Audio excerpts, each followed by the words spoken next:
नमल दांते की जहन्नुम जैसा अहाता अदालत आज भी लोगों से खचाखच भरा था। नौशेरवान कारदार को सिपाही हथकड़ियों में मुक़य्यद किए अपने साथ चलाते ला रहे थे। वो उसी वेस्ट कोट में मलबूस था जिसमें सारी रात लॉकअप में बैठे काटी थी। सर्दी के बावजूद आस्तीन चढ़ा रखे थे, चेहरे पे संजीदा तासुर था और आंखें शब बेदारी के बायस गुलाबी पड़ रही थी। सामने से इंसान चले आ रहे थे, बेनियाज तेज तेज चलते हुए, अजीब खौफनाक लोग, और फिर उनको शोर करते सुनना। वो सामने देखकर नहीं चल रहा था, नज़रें झुकी थीं। उसे राहदारी में चलते अपने कदम नजर आ रहे थे, साथ में हाशिम के चमकते बूट भी, सिपाहियों के रगड़ रगड़ कर पॉलिश किए जूते भी। आवाज़ें भी सुनाई देती थीं। वोकला की फौज उनके हमरा थी। सामने खड़े सहाफ़ी और कैमरामैन सवालों की बौछार करते उल्टे कदमों पीछे जा रहे थे। हाथ उठाकर विक्ट्री का निशान बनाओ और मुस्कुराकर यहाँ से गुजरो। हाशिम ने करीब में सरगोशी की। उसने एक नज़र उठाई और जबरन मुस्कुराहट लाते विक्ट्री की 2 उंगलियां ऊपर उठाई। एक रात लॉकअप में काटने के बाद उसे मालूम हो गया था कि इस बरसक से उसे हाशिम के अलावा कोई नहीं निकाल सकता, इसलिए वो उसका हर हुक्म मानने को पाबंद था। सहाफ़ियों का हजूम एक जगह आकर रुकना था, रुक गया। वो लोग आगे बढ़ते गए। शेरू ने विक्ट्री की उंगलियां गिरा दी। ये हमारे इन्वेस्टर्स के लिए था, उनको मालूम होना चाहिए कि हम पुरएतमाद हैं, हाशिम उसे कह रहा था। वो नहीं सुन रहा था, नज़रें फिर से झुका दी थी। ज़्यादा से ज़्यादा 7 दिन तक रहना पड़ेगा तुम्हें लॉकअप में, फिर जेल भेज देंगे। इसके बाद मैं ज़मानत करवा लूँगा, मगर इन 7 या 10 दिन में तुम्हारा अंदर रहना बेहतर है। ऑप्टिक्स के लिए ये अच्छा है। कोई भी खबर मीडिया पे इससे ज़्यादा नहीं शोर मचा सकती। खबर दब जाएगी, लोग थक कर चुप हो जाएंगे। इन 7 दिनों में हम 3 पार्टीज़ देंगे, मुख्तलिफ जगह चैरिटीज़ ऑर्गेनाइज में जाकर पैसा लुटाएंगे। ऑप्टिक्स के लिए चंद एक फ़ोटो ऑप्स के बाद हमारा इमेज और हमारी खैरात इस सारे गंद को दबा देगी। सिर्फ 7 दिन शेरू। अल्फाज मदम हो रहे थे, कटे कटे सुनाई दे रहे थे। वो बिल्कुल सर झुकाता चलता गया। वो हाशिम को नहीं बता सकता था कि लॉकअप की एक रात ने उसे ज़हनी तौर पे कितना पीछे धकेल दिया था। वो रात कितनी डरावनी थी, कितनी खौफनाक थी। हर जगह ज़ेरे तामीर घर में बहता खून का तालाब नज़र आता था, और वो चेहरा, वो नीचे गिरे बूट की ठोकरों से ज़ख्मी लड़के का लहूलुहान चेहरे के साथ कहना, अल्लाह हिसाब लेगा। नौशेरवान ने चेहरा उठाया। फ़िज़ा में मानूस सी खुशबू थी, काफूर की सी, बासी गुलाब की, खून आलूद पत्तियों की सी महक। उसने सर उठाया। सामने एक दरवाजे के साथ वो दोनों खड़े थे, जुमर और सादी। वो दोनों चुभती हुई नज़रों से उसे देख रहे थे। उसकी नज़रें सादी से मिली, उनमें नफ़रत थी, तपिश थी, और ऐसे ज़ख्म थे जिनको मुंतमिल होने में सदियाँ बीत जाती थी। मैं देख लूँगा तुम सबको, हाशिम ने उंगली उठाकर तनफ़ुर से कहा था। सादी और वो एक दूसरे को देख रहे थे। तुम लोगों को 20 साल अदालत में न लटकाया तो देखना। और शेरू का मंजर बदलता गया, राहदारी आगे बढ़ती गई। वो दोनों खामोश खड़े मुजस्मे पीछे रह गए। सर्दी का जोर हर गुजरते दिन के साथ कम होता जा रहा था। जेल के अहाते पे गिरती सुनहरी रोशनी सलाखों से लिपट लिपट कर उनको पिघला रही थी। चंद एहलकारों और सादा लिबास में मौजूद अफसरान की मैयत में नौशेरवान का दर चलता हुआ सैन में आगे बढ़ रहा था। जेल का ए ब्लॉक असूलन सिर्फ एक क्लास कैदियों के लिए होना चाहिए था, मगर यहाँ हर तरह की कैदी थी, और वो इतने कोई ख़ास पढ़े लिखे और ख़ानदानी नहीं लगते थे। बरामदों में खड़े कतार दर कतार सफ़ेद पीले लिबास वाले कैदी सरगोशियाँ करते इस नौजवान को अंदर आते देख रहे थे। वो कोशिश कर रहा था कि उनको ना देखे, मगर पेशानी पसीने में तर थी और दिल की धड़कन तेज थी। उसे शदीद गर्मी लग रही थी, मगर वो इजहार नहीं कर पा रहा था। राहदारी में से गुजरते उसने सलाखों वाले दरवाज़ों के साथ टोलियों में खड़े लोगों को चुभती आंखों से खुद को देखते पाया, और जाने कहाँ से वो आवाज़ कान में पड़ी, इसने फारिस काजी के भांजे पे गोली चलाई थी। नौशेरवान के हलक में कुछ अटका, कदम लड़खड़ाए, मगर वो चलता रहा। इसने काजी के भाई और बीवी को मारा था। वो नहीं कह सका कि ऐसा ना था, कहने को कुछ भी ना था। मुख्तलिफ राहदारियों और बरामदों से गुजरते हुए उसने लोगों की बहुत सी बातें सुनी। वो इस पे हंस रहे थे, गुस्सा कर रहे थे, इसे गाजी का मुजरिम गर्दान रहे थे। वो उसे गालियाँ दे रहे थे, माँ की, बहन की, बेटी की। वो उसका तमस्खुर उड़ा रहे थे।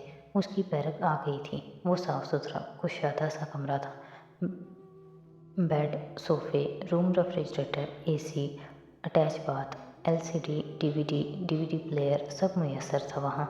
एहलकार उसको बिस्तर पे आराम करने का कहकर अपने मुकम्मल ताउन की यकीन दहानी करवा रहा था। नौशरवान सुर्ख पड़ती आंखों से उसे देखता बेड पे बैठ गया। वो खामोश था, बिल्कुल गूंगों की तरह खामोश। एक गाली का बर्दाश्त कर लेना इंसान को कितनी गालियों से बचा लेता है। काश वो एक गाली बर्दाश्त कर लेता। डॉक्टर सारा अपने ऑफिस में गर्दन झुकाए बैठी मेज़ पे रखी नोटबुक पे कुछ लिख रही थी जब दरवाज़ा ज़रा सी आहट से खुला। सारा ने कलम दांतों में दबाए आंखें ऊपर उठाईं तो ठहर गई। कलम दांतों से नीचे गिरा, चेहरा साकित हो गया। चौखट में सादी खड़ा था और वो पुराना सादी बिल्कुल नहीं लग रहा था। जीन्स के ऊपर जैकेट पहने वो आंखों में चुभती हुई तपीस लिए उसे देख रहा था। सादी, उसके लब मुस्कुराहट में ढले। वो अपनी जगह से उठी। तो यहाँ छुपी हुई थी आप? उसका लहजा भी बदला हुआ लगता था। सारा की मुस्कुराहट गायब हुई, रंगत फीकी पड़ी। सादी, मुझे कुछ नहीं सुनना। मैं यहाँ अपनी जॉब वापस लेने नहीं आया। वो उस पर बरहम निगाहें जमाए चंद कदम आगे आया। मैं सिर्फ ये पूछने आया हूँ डॉक्टर सारा गाजी कि आप मेरे हक़ में गवाही देंगी या नहीं। तो मुझसे मेरा हाल भी नहीं पूछोगे? उसको दुख हुआ। नहीं, क्योंकि मुझे मालूम है आप आफियत से होंगी। ये आफियत जो आपने खामोश रहने के एवज़ चुननी थी, यकीनन देर पा होगी। मैं इधर कैद में रहा था, इससे आपको कोई फ़र्क नहीं पड़ता। सो मैं सिर्फ ये पूछने आया हूँ कि आप गवाही देंगी या नहीं। वो ज़ोर देकर बोला, इतने महीने बाद मुलाकात हो रही थी और पहले जैसी कोई बात ही नहीं थी। मैं तुम्हारी तरह बहादुर नहीं हूँ साथी। मैं भी बहादुर नहीं हूँ, आपको अंदाज़ा नहीं है मैंने कितनी रातें जाग कर गुजारी हैं सिर्फ खौफ के आलम में। सो मुझसे बहादुरी की बात मत कीजिए। मैं सिर्फ यही बताना चाहता था। कोर्ट आपको बुलाएगी और आपको आना होगा। अगर आप अपनी मुजरिमाना खामोशी का मुदावा करना चाहती हैं तो आप आएंगी, वरना मेरे ख़ानदान और ख़ुद मुझसे आपका कोई ताल्लुक़ नहीं रहेगा। तुम इतने सख्त दिल कैसे हो सकते हो साथी? वो अफसोस से बोली थी। वो एकदम तेज़ी से आगे आया। मैंने भरोसा किया आप पर, आपको एक कीमती चीज़ दी, आपने उसको भी खो दिया। आपने मेरे लिए गवाही भी ना दी। अगर इस वक्त आप कुछ बोल देती तो हुनैन, मेरे घर वाले, वो इतने माँ हाशिम के करीब ना रहते। इसलिए दिल की सख्ती की बात मुझसे मत करें और फैसला करें। एक कहर आलूद निगाह उस पर डालकर वो बाहर निकल गया और अपने पीछे दरवाज़ा ज़ोर से बंद कर दिया। सारा फिक्रमंदी से वहीं खड़ी रह गई। तेज़ धूप में बैंक की इमारत झुलस रही थी। बैरूनी सीढ़ियाँ उतर कर पिकअप से चेहरे पे साया करने वाला कर्नल खावर वॉलेट जेब में डालता चला आ रहा था। जब उसका मोबाइल बजा, उसने सीने उतरते अचंभे से मोबाइल निकाला, फिर धूप के बायस स्क्रीन पे हाथ का छज्जा बनाकर देखा। जलता बुझता नंबर शनासा सा था, बहुत शनासा। उसका दिल उछल कर हलक में आ गया। वो तेज़ी से फ़ोन कान से लगाता मगर मोहताज सा हेलो कहता कार की तरफ आया। खावर, मैं बोल रहा हूँ। हाशिम की संजीदा आवाज़ सुनाई दी। खावर के चेहरे पे बहुत से रंग उभरे, जज्बात, दुख, मगर जब बोला तो लबों से बस इतना निकला, यस सर, मैं जानता हूँ तुम कहाँ हो। तुम्हारा नंबर भी ट्रेस करवा लिया है, लेकिन मैं किसी को तुम्हें पकड़ने नहीं भेज रहा। वो रुका। उसकी आवाज़ धीमी थी और तासुफ अंगेज़ थी। खावर, मैं बहुत अकेला हूँ, मुझे तुम्हारी ज़रूरत है। शेरू जेल में है और चीज़ें मेरे हाथ से निकलती जा रही हैं। मैं जानता हूँ सर। वो चलते चलते साय में खड़ी कार तक आ गया था। एकदम जैसे सुकून सा आ गया, झुलसाती धूप से साहिबान मिल गया हो। मुझे हर हालत में केस को, यूसुफ ख़ानदान को कुचलना है। तुम मेरी मदद करो, हर बात भुलाकर जो मैंने तुम्हारे साथ किया। मैं जानता हूँ तुम मुजरिम नहीं थे। अगर तुम इसको सबको भुला दो तो मैं तुम्हारा इंतज़ार कर रहा हूँ यूपिया वाले कॉटेज में, कल शाम 5 बजे के करीब। अगर तुम दोबारा मेरे लिए काम करना चाहो तो मैं इंतज़ार करूँगा तुम्हारा। जो हुक्म सर। खावर की आवाज़ भीग गई थी। हाशिम की कॉल बंद हो चुकी थी और वो इस साइबान में कितनी ही देर खड़ा रहा था। उसकी आंखों में गुलाबी नमी थी मगर चेहरे पे तमानियत थी। सर उठाकर उसने एक तशक्कुर आमेज़ नज़र आसमान पे डाली, फिर कार में बैठा। कार चलाने की बजाय वो मोबाइल पे ईमेल चेक करने लगा। 2 दिन कबल की मौसूल हुई ईमेल जिसे वो बार बार पढ़ चुका था। एक दफ़ा फिर खोली। मैं जानता हूँ तुम मेरी मेल ज़रूर पढ़ोगे। वक्त तुम्हारे हाथ में है खावर, चॉइस तुम्हारे हाथ में है। अगर तुम अपने गुनाहों का कफ़ारा देना चाहते हो तो कारदार्स के ख़िलाफ़ गवाही दो, मेरे हक़ में गवाही दो। हम तुम्हें 2 कातलों के लिए माफ़ कर देंगे, तुम्हारा दामन साफ हो जाएगा, वक्त अभी तुम्हारे हाथ में है। साथ ही यूसुफ खान, तुमसे माफ़ी मांगी किसने है? उसने नफ़ी में सर झटकते हुए तनक्कुर से कहा और इग्निशन में चाबी घुमाई। गाड़ी में एकदम हरकत बेदार हुई थी, जैसे मुंजमद हुई वफ़ा एक लम्हे में जाग उठी हो। शाम शहर के दूसरे हिस्से पे भी ठंडी सी फैल रही थी। इस ऑफिस में खासा रश था, लोगों की चहल पहल, केबिन के साथ टोलियों में खड़े वर्कर्स, शोर, आवाज़ें। एक ऑफिस के शीशे के दरवाजे बंद थे और अंदर सफारी सूट में एक उथेड़ उम्र आदमी बैठा रिसीवर कान से लगाए तेज तेज पंजाबी में कुछ कहे जा रहा था। सामने दो कुर्सियों में से एक पे सादी बैठा था, आगे होकर मुस्तरब बेचैन, दूसरी पे फारिस पीछे होकर टांग पे टांग जमाए आरामदेह अंदाज में बैठा मुसलसल दो उंगलियों से कान की लो मसल रहा था। हाँ जी, मैं फ़ाइल मिलते ही आपको खबर करता हूँ। अच्छा जी, उसने रिसीवर का और दोनों हाथ बाहम फंसाए आगे होकर साथी को मुखातिब किया। हाँ जी साथी यूसुफ साहब, ये शो शुरू होने से पहले का 1 घंटा है और इस वक्त मैं अमूमन किसी से नहीं मिलता, लेकिन खसूसी तौर पे आपको बुलाया है तो आप समझ सकते हैं कि अहम बात करनी होगी। वो ऐनक उतार कर मेज़ पे रखते मसरूफ़ मगर खुश्क से अंदाज में कह रहा था, मुझे आपके सेक्रेटरी ने फ़ोन पे कहा था कि आप मेरा इंटरव्यू करना चाहते हैं। साथी ने संजीदगी से कहा। बार बार वो फारिस को देखता था जो बिल्कुल खामोश बैठा था। हाँ जी ऐसा ही है, 10 बजे के शो के TRPs आप जानते हैं कैसे आसमानों से बात करते हैं।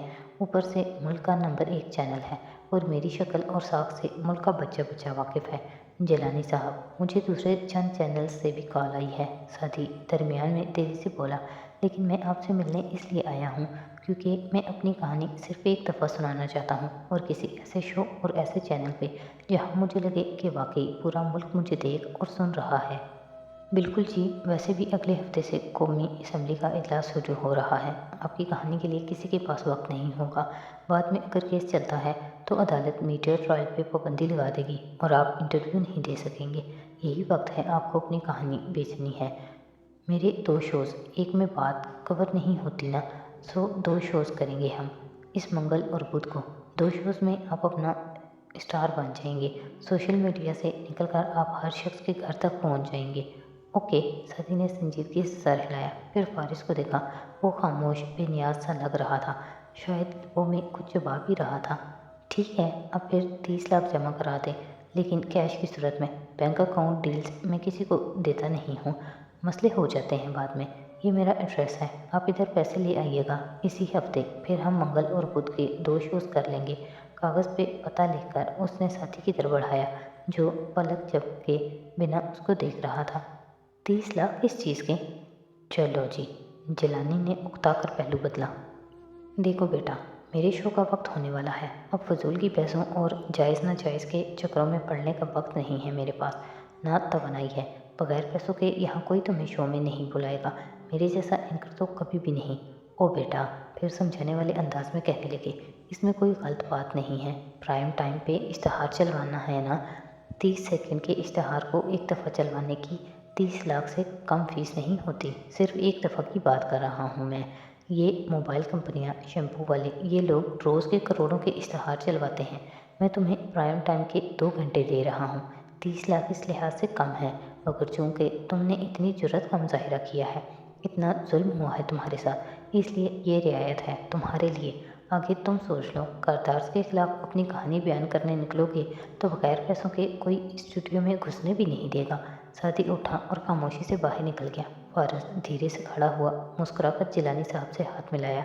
मैं इसे समझा दूंगा, हम पैसों का बंदोबस्त कर लेंगे, आप शो की तैयारी रखें। मतानत से कहकर वो उसके पीछे आया। वो तेज़ तेज़ पार्किंग एरिया में चलता जा रहा था। बाहर आसमान अब गहरा स्याह हो रहा था, इक्का दुक्का तारे भी उभरने लगे थे। सादी वो रुका, कार तक पहुंचा तो फारिस तेज तेज चलता उससे आ मिला। हम पैसे दे सकते हैं, हमारे पास हैं पैसे। सती ने बेयकीनी और दुख से गर्दन मोड़कर उसे देखा। मैं इस शख्स का दोबारा नाम भी नहीं सुनना चाहता। और क्यों दे हम पैसे? मैं इंसाफ लेने इसलिए निकला था ताकि मुझे कोई गलत काम न करना पड़े, ताकि मैं कानून का रास्ता अपनाऊं, फ्रंट डोर से अपनी मंजिल में दाखिल हूँ, नहीं इस्तेमाल करने मुझे ये बैक डोर्स। शिद्दत गम से उसका चेहरा सुर्ख पड़ रहा था और आप वहाँ बिल्कुल खामोश बैठे रहे, एक लफ्ज़ नहीं बोले। और नहीं तो 2-4 मुक्के तो जड़ सकते थे उस एंकर को। استغفراللہ، میں شریف آدمی ہوں، ایسا کیوں کرتا؟ وہ خفا ہو کر کہتا، گھوم کر ڈرائیونگ ڈور کی طرف بڑھ گیا۔ ساتھ ہی اسی طرح غم و غصے سے پیر پٹک کر رہ گیا۔